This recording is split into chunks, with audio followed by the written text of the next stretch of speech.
एक तरफ दुनिया में अपने आप को सुपर पावर कहने वाला अमेरिका और उसके प्रेसिडेंट डोनाल्ड ट्रंप जो लगातार अपने बयानों से मुकरते हुए नजर आ रहे हैं, वहीं दूसरी तरफ ईरान जो अपने खतरनाक और एग्रेसिव अटैक से लगातार अमेरिका और इजराइल को अंदरूनी तौर से खोखला कर रहा है।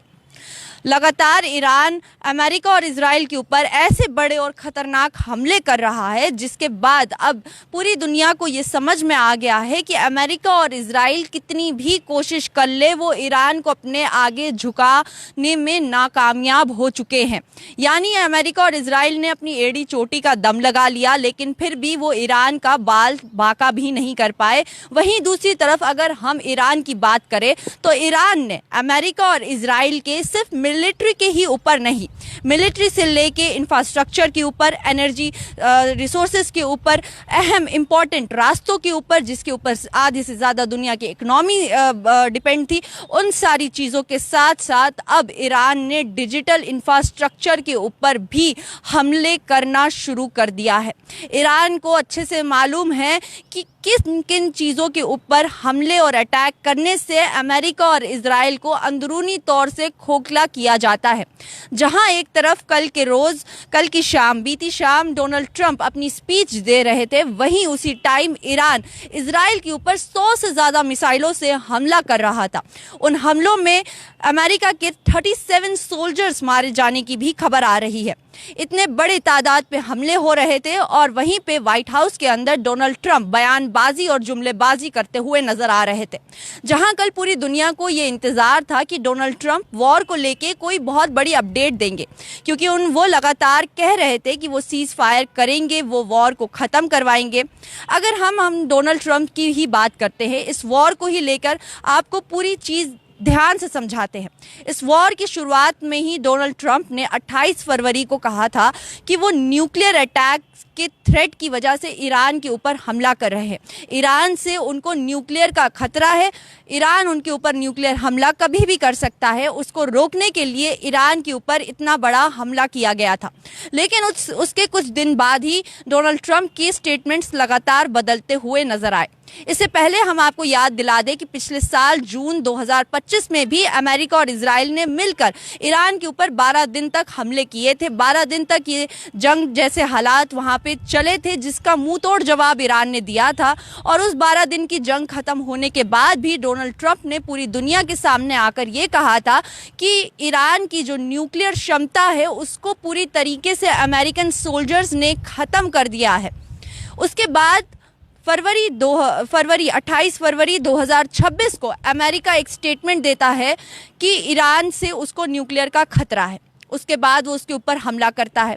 उसके बाद डोनाल्ड ट्रंप वापस से अपनी स्टेटमेंट बदलते हैं। वो कहते हैं कि हमने जितनी भी न्यूक्लियर की क्षमता है ईरान की वो ख़त्म कर दी है। उसके कुछ दिन के बाद वो पाकिस्तान को बीच में लेकर आते हैं, उसको 15 पॉइंट का सीज फायर प्लान देते हैं, जिसमें मेंशन होता है कि ईरान न्यूक्लियर नहीं बनाएगा, वो न्यूक्लियर के ऊपर काम नहीं करेगा। इसमें सवाल ये उठते हैं कि जब साल में ही 2 बार अमेरिका ने ईरान की न्यूक्लियर क्षमता को ख़त्म कर दिया है डोनाल्ड ट्रंप के बयान के हिसाब से, फिर सीज फायर प्लान के अंदर न्यूक्लियर के ऊपर बात क्यों हुई? उसके बाद भी लगातार ये सवाल उठते आए कि अगर अमेरिका ने सच में ईरान के न्यूक्लियर की क्षमता ख़त्म की है तो उसके एविडेंस कहाँ हैं, उसके सबूत कहाँ हैं? इतने बड़े पैमाने पे जंग चल रही है, हर छोटी से छोटी बात की अपडेट पूरी दुनिया के सामने आ रही है, तो अब ईरान के अंदर इतनी बड़ी चीज़ ख़त्म हो जाती है, उसका भी कोई सबूत नहीं है। अगर सच में ये ख़त्म हुआ है, सच में इसको तबाह किया है, तो फिर डर किस बात का है डोनाल्ड ट्रंप को? इजराइल को किस चीज़ का खतरा है ईरान से? ये वॉर रोकने में उनको इतना वक्त क्यों लग रहा है? तो ऐसे कई अहम सवाल डोनाल्ड ट्रंप पे उठते आ रहे हैं, क्योंकि उन्होंने इस वॉर के दौरान लगातार अपनी स्टेटमेंट्स बदली हैं। सबका कहना यही है कि जब 2025 जून जुलाई के वक्त में ही डोनाल्ड ट्रंप ने कह दिया था कि न्यूक्लियर की क्षमता ही ख़त्म कर दी है, तो फिर 28 फरवरी 2026 को न्यूक्लियर थ्रेट अमेरिका और इजराइल को कैसे हो सकता है? तो यहाँ से साफ तौर पे दिखता है कि डोनाल्ड ट्रंप अपनी ही बातों पे नहीं रहते, और जो जाल डोनाल्ड ट्रंप और इजराइल के प्राइम मिनिस्टर नेतन्याहू ने ईरान के लिए बुना था, उसी जाल में बुरी तरीके से अब ये दोनों फंसते हुए नजर आ रहे हैं। इसके बाद वो कल के बयान में, कल की स्पीच में स्ट्रेट ऑफ हार्मोज का जिक्र करते हैं। स्ट्रेट ऑफ हार्मोज कितना इंपॉर्टेंट है ये पूरी दुनिया ने इस एक महीने के अंदर देख लिया। इस जंग की वजह से स्ट्रेट ऑफ हार्मोज का रास्ता बंद हो गया, जिसके बाद डोनाल्ड ट्रंप ने साफ लफ्जों पे कहा था ईरान को कि अगर 48 घंटे में स्ट्रेट ऑफ हार्मोज नहीं खुलता है तो वो ईरान की बिजली के ऊपर हमला करेंगे, उसकी बिजली सप्लाई जहां से प्रोडक्शन होती है उसको ही खत्म कर देंगे, पूरे ईरान को ब्लैकआउट में तब्दील कर देंगे। उसी के तुरंत बाद ईरान ने बहुत बड़े हमले यूएई के अंदर किए थे, सारी एनर्जी फैसिलिटीज़ के ऊपर, सारे ऑयल डिपोज के ऊपर, जिसके बाद डोनाल्ड ट्रंप ने अगले ही दिन, अगर हम आपको बताएं तो डोनाल्ड ट्रंप ने 6 दिन लगातार कॉन्फ्रेंस की थी। उसमें 6 दिनों में 6 अलग स्टेटमेंट्स स्ट्रेट ऑफ हार्मोज को लेके कहा था। उन्होंने कहा कि स्ट्रेट ऑफ हार्मोज की हमें अमेरिका को कोई भी ज़रूरत नहीं है, हमारे पास और भी बहुत सारे रास्ते हैं, हमें स्ट्रेट ऑफ हार्मोज से कोई मतलब नहीं है। जिस भी कंट्री को वहाँ से अपना शिप गुजारना है, लेके जाना है, वो उसकी हेडेक है, हमारी हेडेक नहीं है। लेकिन उसके दूसरे ही दिन डोनाल्ड ट्रंप फिर से एक स्टेटमेंट देते हैं, कहते हैं कि अगर स्ट्रेट ऑफ हार्मोज नहीं खुलता है तो हम ईरान के ऊपर बहुत बड़े हमले करेंगे, स्ट्रेट ऑफ हार्मोज खुलना चाहिए। फिर उसके बाद वो फिर से ये बोलते हैं कि स्ट्रेट ऑफ हार्मोज खुले या ना खुले हमें उससे मतलब नहीं है, हम चाहते हैं कि ईरान के साथ हमारी सीज फायर हो जाए, अगर जंग रुक जाती है तो स्ट्रेट ऑफ हार्मोज फिर से खुल जाएगा। ये वाली लाइन कल शाम में डोनाल्ड ट्रंप ने दोबारा से कही है। तो आप लगातार देख सकते हैं कि सिर्फ न्यूक्लियर को ही लेके नहीं, न्यूक्लियर हो या स्ट्रेट ऑफ हार्मोज हो, सभी चीज़ को लेके डोनाल्ड ट्रंप लगातार अपनी स्टेटमेंट्स को बदलते आ रहे हैं। पॉलिटिकल एक्सपर्ट्स का मानना है कि डोनाल्ड ट्रंप अपनी ही बातों में इतना उलझ गए हैं, इतना कंफ्यूज हो गए हैं कि अब उन्हीं को नहीं समझ में आ रहा कि वो क्या कर रहे हैं और क्या नहीं कर रहे। तीसरी मेन चीज़, अगर इस जंग की हम बात करें तो इस जंग में 3 अहम पॉइंट्स थे, जिसमें सबसे पहले न्यूक्लियर था, दूसरा स्ट्रेट ऑफ हार्मोज था, और इसके बाद अगर हम बात करें तो हमारी ईरान की रिजीम को लेकर भी बहुत सारे बड़े बयान डोनाल्ड ट्रंप ने लगातार दिए। पहले उन्होंने कहा कि जो ईरान के अंदर दिसंबर के टाइम में प्रोटेस्ट चल रहे हैं, जिसके अंदर रिपोर्ट्स के मुताबिक उस प्रोटेस्ट को अमेरिकन और इजरायली एजेंट्स ने भड़काने का बहुत अच्छा काम किया था और वेस्टर्न मीडिया ने उसमें 4 चांद लगा दिए थे। क्योंकि अगर हम वेस्टर्न मीडिया की बात करें तो डोनाल्ड ट्रंप वेस्टर्न मीडिया को अपनी पीआर टीम की तरह यूज़ करते हैं। तो वेस्टर्न मीडिया के ज़रिए ईरान का एक नैरेटिव पूरी दुनिया में सेट किया कि ईरान के अंदर जो शासन चल रहा है, जो वहाँ पे रूलर्स है, जो वहाँ पे लीडर्स है, वो वहाँ पे लोगों पे जुल्म कर रहे हैं, और उस प्रोटेस्ट को लेकर उसका नैरेटिव बहुत नेगेटिव पूरी दुनिया के सामने लाया और उसके अंदर घुसे। अगर हम आपको बताएं, ईरान के अंदर जो प्रोटेस्ट चल रहे थे तो अमेरिका ने उसमें दखल दी थी और कहा था कि ईरान के अंदर जो प्रोटेस्ट चल रहे हैं उसमें लोगों के हक मारे जा रहे हैं, लोगों की ज़िंदगियां ख़त्म हो रही हैं, बर्बाद हो रही है, और हम ऐसा होना ही नहीं देना चाहते। हम ईरान के अंदर एक डेमोक्रेसी लाना चाहते हैं। अगर अमेरिका की बात करें, अंग्रेज़ों की बात करें, तो अंग्रेज़ों का शुरू से एक मानना था डिवाइड एंड रूल की पॉलिसी। ये आप बहुत अच्छी और बेहतर तरीके से जानते हैं, डिवाइड एंड रूल की पॉलिसी, कि एक जगह को 2 हिस्सों में तोड़ दो। अगर डेमोक्रेसी की भी बात करें तो वो डेमोक्रेसी भी इस कदर लाते हैं कि एक जगह पे 2 पार्टीज हो जाए, कंट्री या स्टेट 2 हिस्सों में डिवाइड हो जाए और उसके बाद उसके ऊपर रूल करना आसान हो जाए।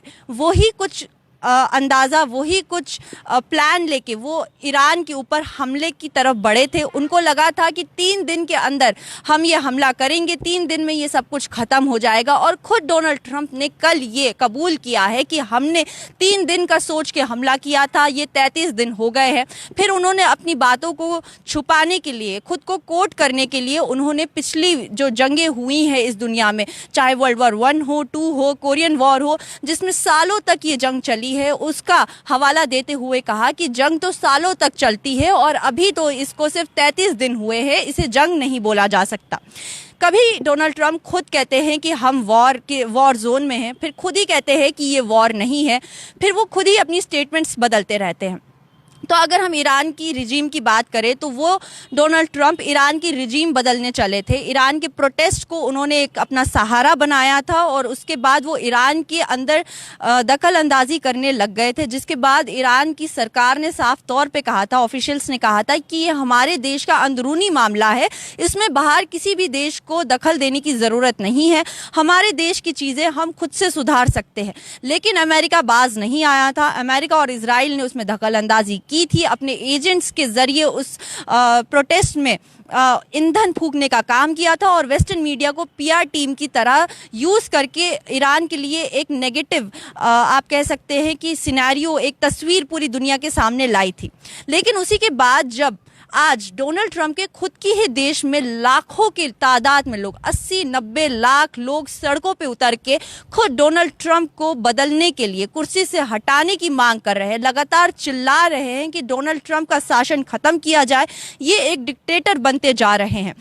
तब डोनाल्ड ट्रंप के देश में अगर ईरान दखल दे, अगर ईरान उठकर आ जाए कि वहाँ के लोग प्रोटेस्ट कर रहे हैं, वहाँ के लोगों का हक जा रहा है, तो क्या जो इंटरनेशनल बॉडीज़ हैं वो इसको एक्सेप्ट करेंगी?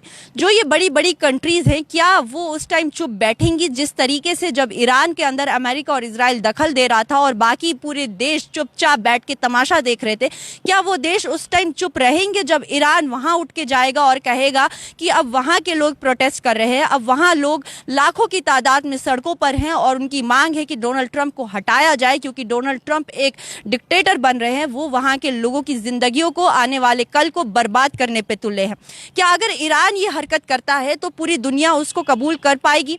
क्या उस टाइम इंटरनेशनल बॉडीज चुप बैठेंगी? जिस तरीके से ईरान में जब अमेरिका और इजराइल दखल दे रहा था तब सब खामोश बैठे थे, जिस तरीके से ईरान के अंदर उन लोगों ने झूठे रीजंस दे के वॉर की, एक अटैक किया, हमले किए, वहां के बड़े लीडर्स को मारा, वहां की बच्चों के स्कूलों पे हमला किया दिन दिहाड़े, और किसी भी इंटरनेशनल बॉडी ने आज तक कोई स्टेटमेंट नहीं दी, कोई दखल नहीं दिया, ना ही इसको रोकने में कोई कदम उठाया। और बाकी कंट्रीज भी शांति से बैठी हुई थी जब तक उनके ऊपर बात नहीं आई। हम यहाँ यूएई कंट्रीज की बात कर रहे हैं क्योंकि जब ईरान के साथ ये सब हो रहा था तब वो खामोशी से बैठे थे, लेकिन जब ईरान ने उनके ऊपर हमला किया और अमेरिका और इजराइल की वजह से उनकी इकोनॉमी पे असर पड़ा, तब जाके जो यूएई की कंट्रीज है वो डोनाल्ड ट्रंप के अगेंस्ट हो गई, क्योंकि उन्होंने बहुत ज़्यादा डोनाल्ड ट्रंप को समझाने की कोशिश की कि जो ये वॉर चल रही है इसको जल्द से जल्द रोका जाए। अगर ये नहीं रुकती है तो सिर्फ अमेरिका या ईरान, इजराइल को ही नुकसान नहीं होगा, यूएई की कंट्रीज को भी नुकसान होगा। और यूएई की कंट्रीज वो कंट्रीज हैं जो अभी सबसे ज़्यादा फास्ट डेवलपमेंट की तरफ बढ़ रही हैं, चाहे वो एआई के मामले में हो, टेक्नोलॉजी के मामले में हो, इंफ्रास्ट्रक्चर के मामले हो, तो सबसे ज़्यादा डेवलपमेंट अभी पूरी दुनिया में यूएई के अंदर चल रहा है। और उसी टाइम अगर ईरान इतने बड़े हमले उनके ऊपर करता है, उनके इंफ्रास्ट्रक्चर पे, उनके एनर्जी रिसोर्सेज के ऊपर, उनकी पावर सप्लाईज के ऊपर, उनकी एआई इंडस्ट्री के ऊपर अगर इतने बड़े हमले करता है तो ज़्यादा नुकसान यूएई के साथ, अमेरिका का तो हो ही रहा है, उसके साथ यूएई कंट्रीज़ का भी हो रहा है। तो यहाँ से ये जियोपॉलिटिक सिनेरियो हम समझ सकते हैं कि एक ट्रंप की वजह से पूरी दुनिया एक वॉर जोन में तब्दील होते हुए नज़र आ रही है। एक अकेला ईरान इन सब को कंट्रोल करके चल रहा है।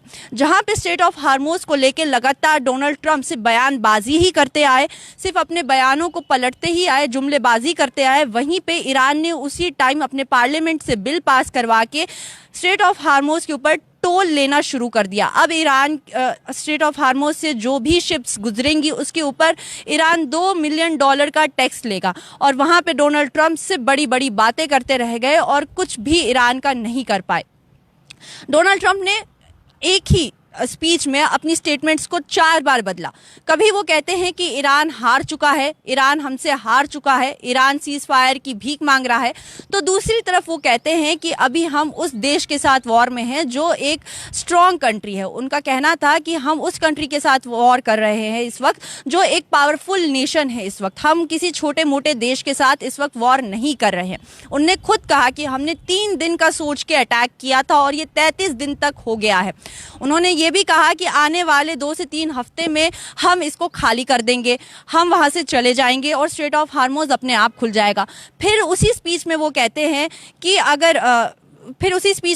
हैं कि हम स्ट्रेट ऑफ हार्मोज को छोड़ देंगे, हमें वो नहीं चाहिए, और 2 से 3 हफ्ते में हम ईरान के ऊपर इतने बड़े हमले करने वाले हैं कि वो वापस बैक टू स्टोन एज में चला जाएगा। तो यहाँ से देख सकते हैं कि एक ही स्पीच के अंदर लगातार डोनाल्ड ट्रंप कितने अलग अलग स्टेटमेंट्स एक ही टॉपिक के ऊपर देते हुए नजर आ रहे हैं। तो यहाँ से देखा जा रहा है कि डोनाल्ड ट्रंप अब ईरान के सामने झुक गए हैं। उनको पता है कि वो अब जीतने वाले नहीं हैं और अब वो चाहते हैं कि वो इज्जत से इस वॉर जोन में से निकले। तो वो अपने लोगों का सहारा लेते हुए जो ये प्रोटेस्ट हो रहा है, एक तो जो उनके देश में ये प्रोटेस्ट हो रहा है उसका भी बहुत बड़ा प्रेशर इस टाइम डोनाल्ड ट्रंप के सर पे है। अगर हम बात करें डोनाल्ड ट्रंप की और उनके देश के साथ उनके क्या रिश्ते हैं, तो मीडिया ने उनसे सवाल किया कि डोनाल्ड ट्रंप, हमारे देश के अंदर पेट्रोल और डीजल की कीमतें $4 तक बढ़ गई है। तो उनका कहना था कि $4 ही तो बढ़ा है, उससे हमारे देश के लोगों को क्या ही फ़र्क पड़ेगा। लेकिन रिपोर्ट्स के मुताबिक अमेरिका के हाल ऐसे हैं कि वहाँ के लोगों को अपने एक टाइम का मील स्किप करना पड़ रहा है।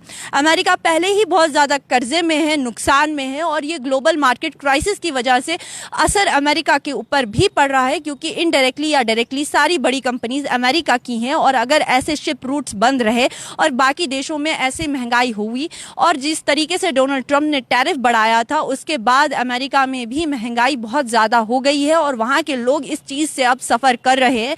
डोनाल्ड ट्रंप इस चीज़ को कबूल करे या ना करे वो अलग बात है, वेस्टर्न मीडिया इस चीज़ को दिखाए ना दिखाए, लेकिन सच्चाई और असलियत दुनिया के सामने ज़्यादा देर तक छिप नहीं सकती और सामने आ जाती है। जिस ईरान को डोनाल्ड ट्रंप ने अपनी एड़ी और चोटी का जोर लगा के बदनाम करने की कोशिश की थी, उस ईरान ने साबित करके दिखा दिया कि हमें बदनाम करना और हमें झुकाना तुम्हारे लिए बहुत ज़्यादा इम्पॉसिबल है। तुमने जिस जगह पे जंग शुरू की है, तुम्हें नहीं पता कि तुमने कहाँ हाथ डाला है। अब हाथ डाला है तो हाथ वापस नहीं आएगा, कट कर ही जाएगा।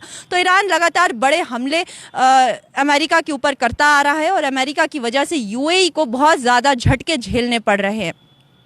तो ये कुछ फिलहाल ईरान इजराइल यूएस वॉर से जुड़ी कुछ अहम अपडेट्स थी। बाकी देश और दुनिया की तमाम खबर देखने के लिए बने रहिए न्यूज़ इनसाइडर 24/7 के साथ।